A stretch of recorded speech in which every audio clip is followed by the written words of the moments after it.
From the Newstalk ZB newsroom, this is Newsfix. In this update, a man has been arrested by armed police after witnesses reported a gun being pulled out on a central Auckland street. Multiple squads of police officers with rifles and tactical gear went into the Goodview Apartment Hotel after a gun sighting about 8 a.m. The standoff lasted more than 2 hours. Waikato Police will undertake further aerial searches for the fishermen who went missing off the coast of Raglan.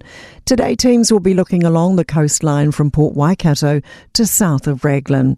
Joey Dwyer reports. The man was fishing alone last Tuesday morning when he made a call over maritime radio stating he was having a medical event. His 6-metre personal vessel was later found anchored up by Coast Guard and brought back to shore. Searches for the man over the past week included use of the Police National Dive Squad, Coast Guard and Navy, but there's been no sign of him. A new allegation has been levelled against Green MP Julianne Genter, with a Wellington businesswoman claiming the politician grabbed her arm during an exchange about a plan to ban cars from the heart of the city.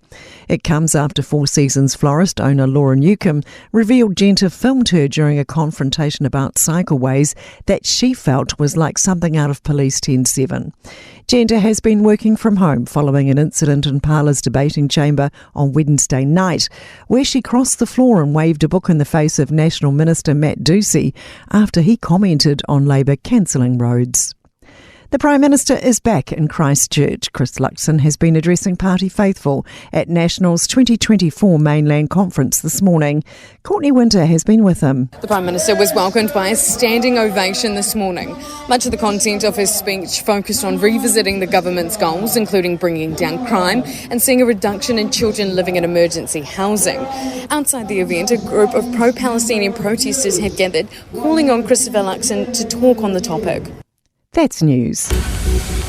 In sport, the dramatic capsizing of the USA Sail GP team in practice won't stop the New Zealand sailors from going hard when racing starts in Bermuda tomorrow. The US athletes were thrown into the water after their wing trimmer pressed and held the wrong button, stalling and tipping the boat. Kiwi driver Pete Burling says it was scary, but it won't affect them. It'd freak me out if it was a boat doing it without a human mistake, but the boat's obviously all structurally held together, and never nice seeing a team capsize that hard and then have the crew kind of not be able to stay in their cockpits at the same time. Under fire Australian motor racing driver Daniel Ricciardo has even surprised himself in qualifying for F1 sprint race in Miami. Only 18th in the drivers' standings, Ricciardo will be 4th on the grid for the 19-lap sprint. Red Bull's Max Verstappen is on pole alongside the Ferrari of Charles Leclerc. That's sport. I'm Sandy Hodge.